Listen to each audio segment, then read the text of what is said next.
So it appears that Sony once again will not be attending E3. And it's no surprise that Sony won't be attending E3 2020 because of previous experiences with, let's say, over 2,000 YouTubers, streamers, and reporters and journalists who got their information docked. But let's just say I think the influence comes from Nintendo, where Nintendo decided to skip E3 back in the day, like around 2013, 2014, I want to say. I mean, I'm just going to say it, and I think a lot of people can agree with this when I say that E3 is pretty much a dying breed. It's something that was, like, huge, and we're talking, this was like the Super Bowl event of video games for a lot of gamers, casual gamers, and just fans of games. Where we got to find out the latest and greatest about our favorite upcoming video game titles and next generation of consoles.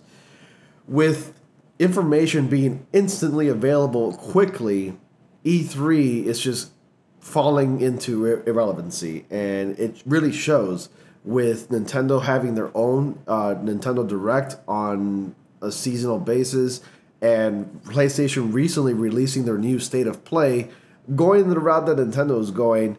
Sony and PlayStation and pretty much any gaming company or studio doesn't really need E3 anymore to showcase their upcoming titles, because by the time E3 starts, people already know about the upcoming gaming titles in the next generation. They know about the specs and they know about the leaks that came out, and the element of surprise is just not there anymore with E3, and it's just a dying breed. It's just falling into irrelevancy. So we have an article from Tech Radar regarding Sony.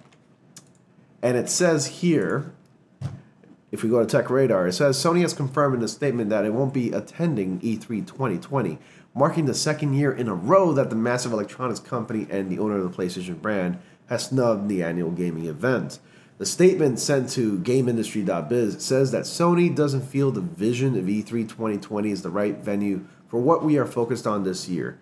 We will build upon our global events strategy in 2020 by participating in hundreds of consumer events across the globe. We have a fantastic lineup of titles coming to PlayStation 4. With the upcoming launch of PlayStation 5, we are truly looking forward to a year of celebration with our fans.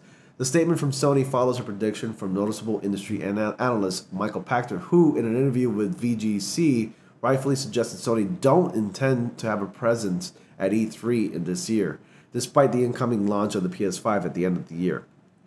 As far as I know, they don't plan to attend, says Pachter. I think that's a huge mistake, as their focus on the consumer is not inconsistent with their attendance at the premier industry trade show. I hope they change their minds, but I am skeptical. Excuse me. Sony comeback. While Sony's absence from E3 2019 was a bit of a blow to the convention and fans wishing to see all three big consoles makers on show, many of us reassured ourselves in the notion that Sony simply must be saving a blowout appearance for the following year to tie in with its release of the PS5. We'd expect to have the console's design officially unveiled by then, with a wider lineup of PS5 games confirmed for the hardware. It's going to be a big year for Sony regardless, what with the next generation of PS5 console gaming coming at the end of 2020, and its indifference to the Gaming Expo does make a certain amount of sense in a world where Sony can release and stream its own announcements via its State of Play video series to PlayStation fans and players worldwide. So I disagree with Michael Pachter, where he said that it was a big mistake for Sony to skip out on E3 for a couple reasons. One, like it says here in the article, you can basically release and stream your own announcement whenever you like, free of charge, where you don't have to like spend millions and millions of dollars just to have, you know, YouTube influencers or talents and streamers and ads and celebrities to appear to like talk about nonsense that's distracting, first of all. Second of all, it's like I mentioned before, it's at no cost. You can stream it at your, at your own will, at your own time, and it's more narrow and focused on the things that people are looking for in, in these products. The games. People really want to know more about the upcoming games. People want things that are straight to the point. People don't want a bunch of distractions and flair and everything, It's just amazing how we've changed and how far we've come as far as accessing information. Now we can access information instantly that it's really scary, honestly. It's really mind-boggling. the information that we can access can come right out of our pockets, and we already know about it within seconds. It's just incredible how times have changed, where I can say maybe a good time for E3 was back in like 2006, 2005 or so. E3 has been around since like mid to late 90s, if I can recall correctly. Correct me if I'm wrong in the comments. When did E3 start? I'm not going to look it up right now. But I remember Nintendo starting this trend, and I thought to myself, that's weird. Now how am I going to know about, like, you know, the upcoming Nintendo titles and, you know, next generation of consoles, where later on that same year when they announced that they're not going to be attending E3, that they're going to be doing their own thing called the Nintendo Direct, and every other console company and people were just like, oh, here's Nintendo, here we go again, doing that Nintendo thing where they try to be different, they try to be like the black sheep out of the group, and they're just being Nintendo. And Nintendo really knew what was going to happen. Like, for some reason they predicted something like this would happen, and they were right.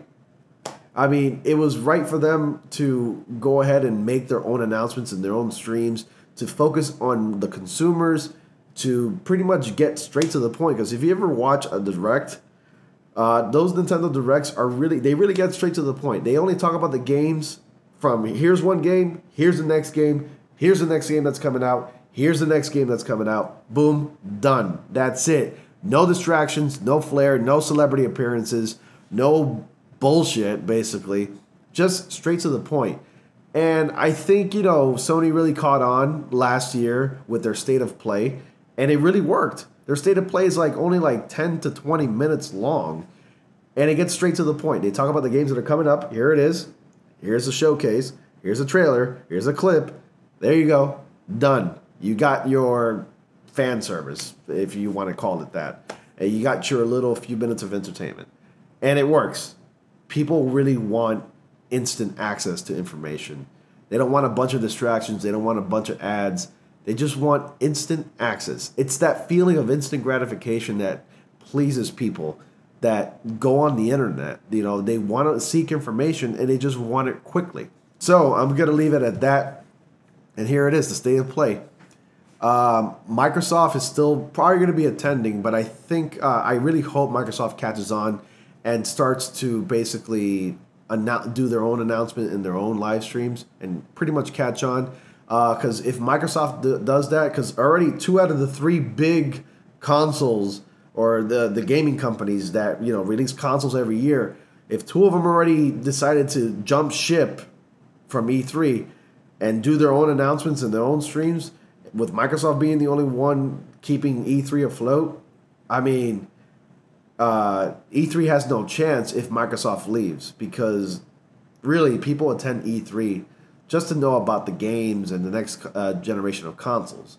So I think E3 is already fallen into irrelevancy, and I'd probably give E3 at least another 3 to 5 years at least before it's done and over with and it becomes irrelevant, where each and every company respectfully are doing their own streams and announcements, and that's just the way we're going to be accessing information moving forward. And we've been doing so for the last decade, where we've been accessing information on the internet right out of our pockets and right online and everything like that. So yeah, you let me know your thoughts about E3 and if it was a good idea for Sony to skip E3 once again. So comment down below. Do you think E3 should be available? Like, you think E3 will be around for the next couple of years? You comment down below as well. If anything, all I gotta say is E3. It was great knowing you. You've been quite the entertainment for a lot of gamers, at least. You guys were like the Super Bowl of like video game announcements and console announcements, man, and it's been fun. So thank you once again for watching, guys. Please be sure to like, comment, subscribe, and click on bell notifications so you all don't miss anything. And as always, I will see you all in the next video.